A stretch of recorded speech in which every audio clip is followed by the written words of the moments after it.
Hello दोस्तों, कहानियों का दौर चैनल में आपका स्वागत है। हमारी आज की कहानी है सास की बिगड़ती स्थिति। तो चलिए कहानी शुरू करते हैं। सास की बिगड़ती स्थिति को देखकर तनु दुखी थी।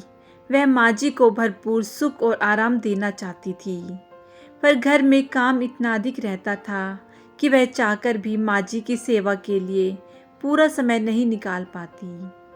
जब से दुर्घटना में आभा के पैर की हड्डी टूटी, वह सामान्य नहीं हो पाई थी। चूंकि ऑपरेशन द्वारा पैर में नकली हड्डी डाली गई थी, जो उन्हें बेचैन कर देती और वह दर्द से घंटों कराती रहती। कहती, बहू, डॉक्टरों ने मेरे पैर में तलवार तो नहीं डाल दी, बड़ी चुभ रही है। दोनों बेटे उन्हें विश्वास दिलाते कि वे उनके पैर का ऑपरेशन दोबारा से करा देंगे, चाहे कितना भी रुपया क्यों न लग जाए। आभा झुंझला उठती, मेरे बूढ़े जिस्म को कितनी बार कटवाओगे? साल भर से यही कष्ट तो भोग रही हूँ। पहले दुर्घटना फिर ऑपरेशन, कब तक बिस्तर पर पड़ी रहूँगी। डॉक्टर से जब उनकी परेशानी बताई जाती तो वे आश्वासन देते कि उनका ऑपरेशन संपूर्ण रूप से सफल हुआ है, उन्हें धीरे धीरे सहन करने की आदत पड़ जाएगी।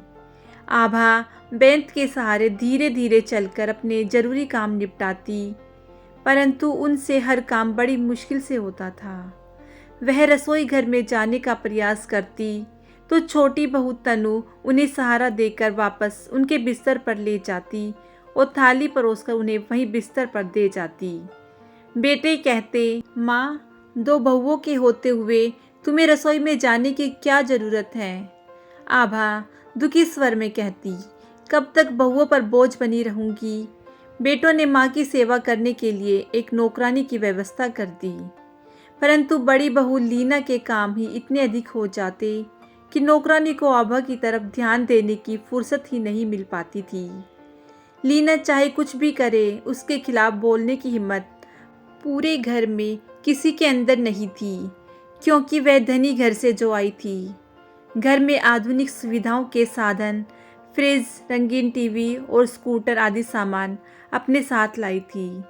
नकद रुपए भी इतने मिले थे कि छत पर बड़ा कमरा उसी से बना था। घर के लोगों के दब्बूपन का भरपूर लाभ लीना उठा रही थी। वह घर के कामों में हाथ न बटाकर सारा समय ऊपर अपने कमरे में रहती और नौकरानी लीना को पुकार कर ऊपर ही अपने लिए चाय, बच्चों का दूध मंगाती रहती। तनु ने नौकरानी पर सख्ती बरती, तुम्हें माँ जी की सेवा करने के लिए रखा गया है तो वही करो, फालतू का काम क्यों करती हो। लीना तनु की बात से चिढ़ गई। तनु का मायका उसके मुकाबले कुछ भी नहीं था। फिर जब घर के लोग कुछ नहीं कहते तो वह कल की आई लड़की कौन होती है, मुंह चलाने वाली। लीना ने ऊपर से ही लड़ना शुरू कर दिया कि छोटे बच्चों का साथ होने के कारण नौकरानी की ज़रूरत उसे अधिक है, न कि माँ जी को। घर में फूट न पड़े, इस डर से माँ जी ने सबसे कह दिया कि वह बगैर नौकरानी के अपना काम चला लेगी। उनका काम ही कितना होता है। तनु को सास में अपनी माँ नजर आती। वह उन्हें घिसट घिसट कर पूजा का कमरा धोते वे कपड़े धोते देखती तो दुखी हो जाती। वह जेठानी से भी लगाव रखती और पूरे परिवार की एकता बनाए रखने का भरसक प्रयास करती थी। मगर लीना की नज़रों में तनु उसी दिन से आँख की किरकिरी बन गई थी। वह उसके खिलाफ बोलने का मौका ताकती और जब मौका मिलने पर बोलना शुरू करती तो उसकी सातों पुश्तों को कोस डालती। तनु फिर भी शांत बनी रहकर अपने आप को सामान्य बनाए रखने की कोशिश करती रहती। रवि कहता, तुमने भाभी के खिलाफ बोलकर उनसे दुश्मनी पाल ली। जब भैया कुछ नहीं कहते तो तुमने क्यों कहा? मुझसे माँ जी का कष्ट नहीं देखा जाता। फिर नौकरानी माँ जी के लिए रखी गई थी। इस घर के मालिक हम नहीं, भैया भाभी हैं। वे जो चाहे कर सकते हैं। रवि ने अपनी लाचारी दिखाई। यद्यपि वह माँ को बहुत चाहता था, पर उनके सुख आराम के लिए कुछ कर भी तो नहीं सकता था, क्योंकि उसका वेतन बहुत साधारण था। वह माँ से आराम करने को कहता, पर वह पूरे दिन बिस्तर पर पड़ी ऊब जाती।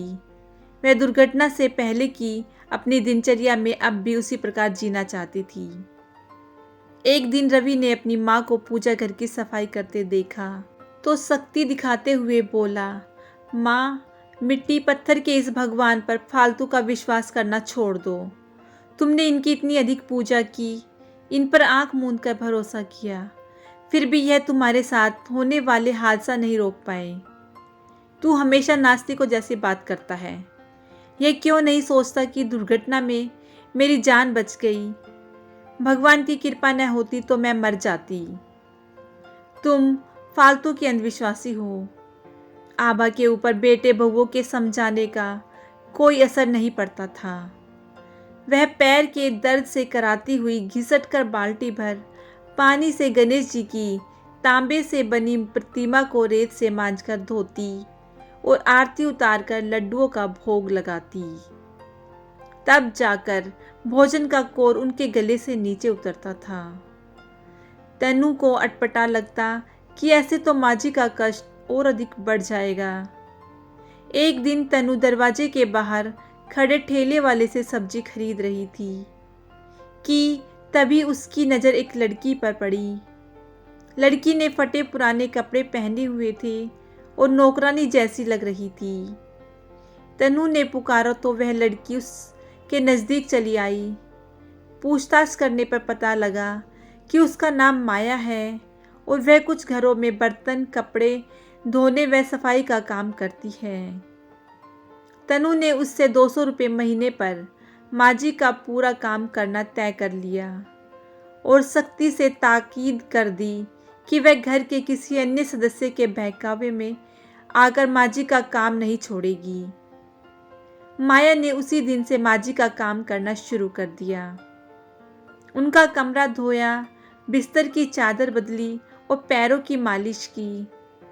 माजी छोटी बहू का अपने प्रति प्रेम देखकर खुशी से गद हो उठी और देर तक बहू को आशीर्वाद देती रही तथा उसकी प्रशंसा करती रही। सास द्वारा तनु की प्रशंसा सुनकर बड़ी बहू लीना जल भुनकर राख हो गई और कहे बिना नहीं चूकी कि छोटी ने अपने पास से 200 रुपये महीना नौकरानी पर खर्च के कोई तीर नहीं मार लिया। वह क्या घर के लिए कम खर्च कर रही है? पूरे दिन की नौकरानी तो उसी के पैसों की है। तनु जेठानी की बात का बुरा न मानकर उसे समझाती रही कि दीदी, हम दोनों माजी की बेटियों के समान हैं, उनकी किसी बात का बुरा नहीं मानना चाहिए। लीना बदले की आग में झुलसती रही। उसे बुरा लगता कि सास ने तनु की रखी नौकरानी की जितनी प्रशंसा की उससे आधी भी कभी उसके मायके से मिले दहेज की नहीं की थी। लीना चिढ़ती रही और तनु को नीचा दिखाने की ताक झांक में लगी रही। सास का स्नेह तनु के तन मन में हिलोरे भर देता। उसने पति से कह दिया कि वह अपने खर्चे में से कटौती करके माया का वेतन चुकाती रहेगी। कम से कम सास को तो आराम मिल रहा है। धीरे धीरे माया आभा के सासगी बेटी जैसी घुल मिल गई। वह रसोई घर में जाकर उनके लिए चाय व फुलके बना लाती, खिचड़ी बनाकर अपने हाथ से खिला देती।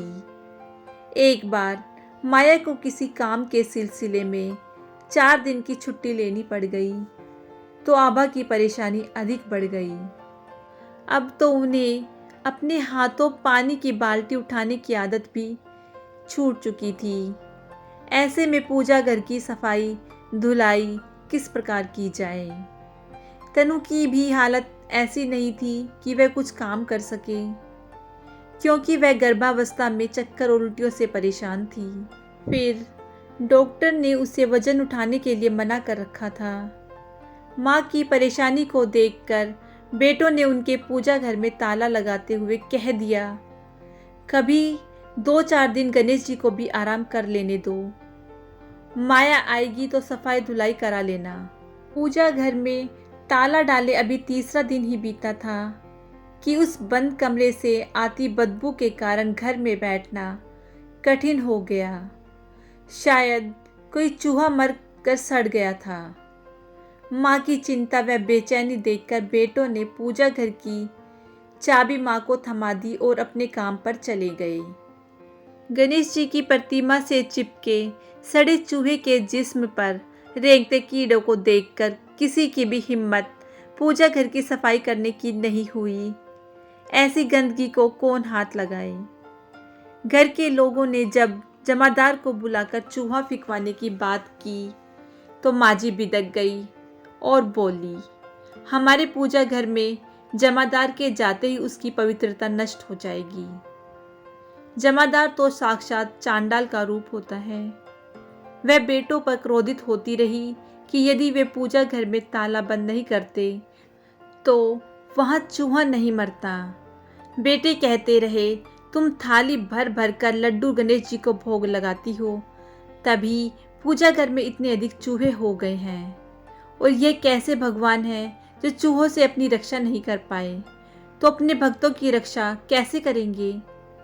माँ और बेटों में सड़े चूहे को लेकर वाद विवाद चलता रहा, पर आभा किसी भी प्रकार नीच जाति के आदमी से गणेश जी की प्रतिमा का स्पर्श कराने को तैयार नहीं हुई। पूरा दिन घर के लोग पुरानी नौकरानी को डांट टपट कर मरा चूहा उठाने को तैयार करते रहे, पर वह कहती रही कि यह काम माया का है, वही करेगी। अगले दिन सुबह माया आई तो सभी ने चैन की सांस ली। वह आते ही पूजा घर की सफाई में जुट गई। उसने तुरंत फुरत चूहा उठाकर फेंक दिया और गणेश जी की प्रतिमा को पहले तो रेत से रगड़कर साफ किया, फिर साबुन लगाकर नहलाया, फिनाइल डालकर पूजा घर की धुलाई की व कई अगरबत्तियां जलाकर गणेश जी के सामने रख दी।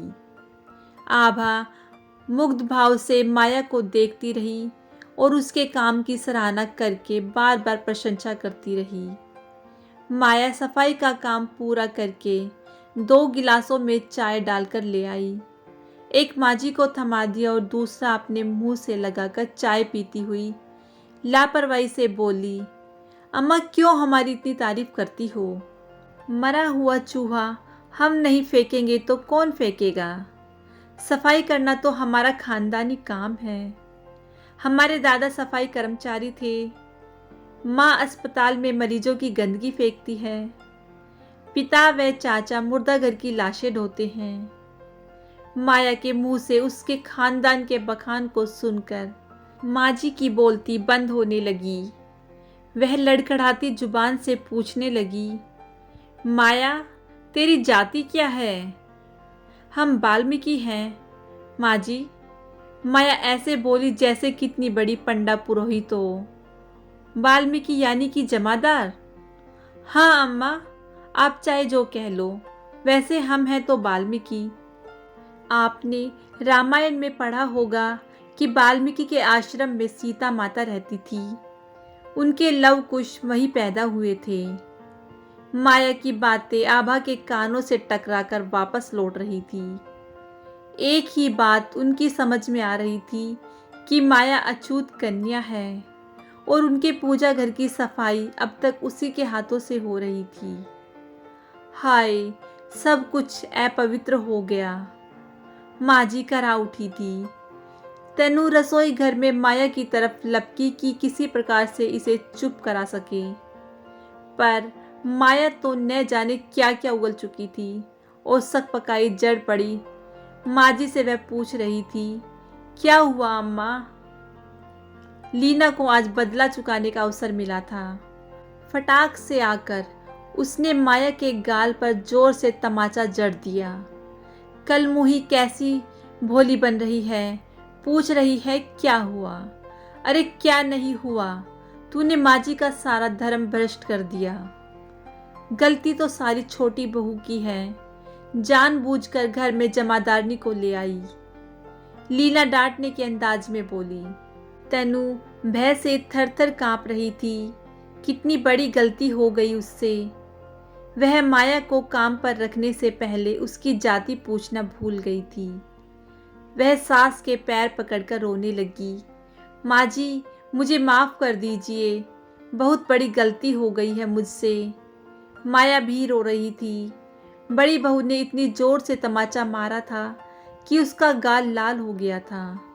उस पर उंगलियों के निशान उभर आए थे। अच्छा, अब हम चले अम्मा।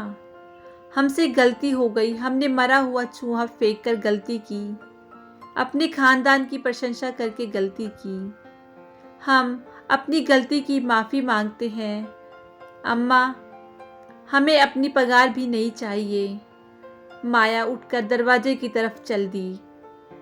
माँ जी को जैसे होश आया, लपक कर माया का हाथ कसकर थाम लिया और बोली, अम्मा को किसके सहारे छोड़कर जा रही है? अभी मेरा आखिरी वक्त नहीं आ गया कि तू छोड़कर चल दी। और छोटी बहू, तुमसे कोई गलती नहीं हुई। यह रोना बंद करो और जाकर मुंह धो लो। क्या माँ जी आप? तनु आश्चर्य से अटक अटक कर बोली।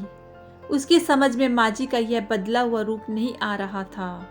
बाजी उल्टी पड़ती देख लीना चुपचाप ऊपर चली गई। माया की रुलाई फिर से फूट पड़ी थी, पर यह खुशी के आंसू थे। अम्मा, तुमने मुझे माफ़ कर दिया। मैंने तुम्हारा पूजा घर अपवित्र कर दिया था। माया को जैसे विश्वास नहीं हो रहा था कि उसकी नौकरी बनी रहेगी। किसी ने कुछ अपवित्र नहीं किया, माँ जी निर्णयात्मक स्वर में बोली। अपवित्रता तो मेरे मन में थी, जो अब हमेशा के लिए निकल चुकी है। जा बेटी, माया तू रसोई घर में जाकर अपने हाथों से मेरे लिए व अपने लिए रोटी सेक कर ले आ। आज हम दोनों एक साथ बैठकर खाना खाएंगे। माया दौड़ती हुई रसोई घर में चली गई। माँ जी तनु से कह रही थी, आज से सारी छुआछूत बंद। इस माया ने बेटी से बढ़कर मेरी सेवा की है। जरा सी बात पर क्या इसे निकाल दूंगी? और अगर यह चली गई तो मैं जीऊंगी कैसे? मेरी सेवा, मेरी देखभाल कौन करेगा? छोटी बहू, तुम्हारी यह खोज मेरे लिए बहुत लाभदायक साबित हुई। माया ने मेरी बेटी की कमी पूरी कर दी। तनु मन ही मन मुस्कुरा रही थी। जेठानी जी चाहे कितनी कोशिश कर ले, माँ जी के प्यार का पलड़ा उसी की तरफ भारी रहेगा। दोस्तों, कैसी लगी आपको यह कहानी? मुझे कमेंट करके ज़रूर बताइएगा। अगर आपको ये कहानी अच्छी लगी हो तो इस कहानी को लाइक कीजिए, शेयर कीजिए और मेरे चैनल को सब्सक्राइब कीजिएगा। कहानी सुनने के लिए बहुत बहुत धन्यवाद।